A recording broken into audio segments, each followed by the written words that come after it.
Nani karibialo, catching honey paridio, little sing sound not fun, low. కొండలో కోకిల శ్రీమతి పోకిల లెక్తేపి పద్మశ్రీ 2026.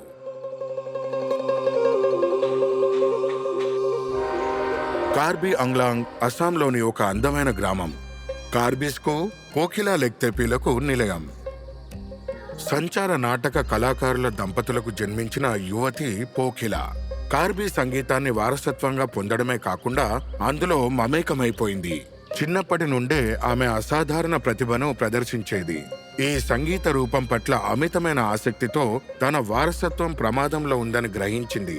కార్బీ సంగీతం పెద్దల శ్వాసలు మాత్రమే జీవిస్తూ రికార్డు చేయబడకుండా కనుమరుగవుతోంది. ఆ రోజుల్లో కార్బీ పాటలు ఉండేవి, కానీ ప్రజలకు అవకాశం లభించేది కాదు.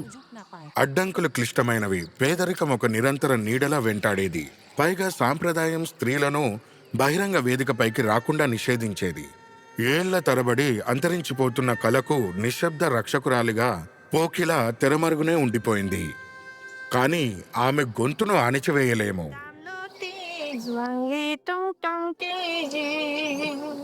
స్వేచ్ఛ పొంది ఆమె చర్చిలో తన వేదికను కనుగొంది. తనలాంటి భావాలు గల ఇతర మహిళలను తనతో చేరడానికి ప్రోత్సహించింది. ఆమె ఎన్నో మైళ్ళు ప్రయాణించి పెద్దలను కలిసి అంతరించిపోతున్న కళారూపాన్ని నమోదు చేసింది.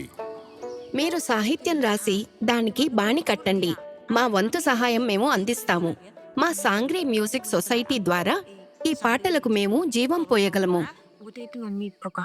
స్థానిక ఆల్ ఇండియా రేడియో ప్రసారాల నుండి ఆమె ధైర్యంగా తన తొలి క్యాసెట్ కాందోన్ విడుదల చేసింది. ఆమె కార్బీ కళను తిరిగి జాతీయ వస్త్రంలోకి నేయడం ప్రారంభించింది. జుబీన్ గర్గ్తో కలిసి పనిచేయడం ద్వారా కీలక మలుపు వచ్చింది.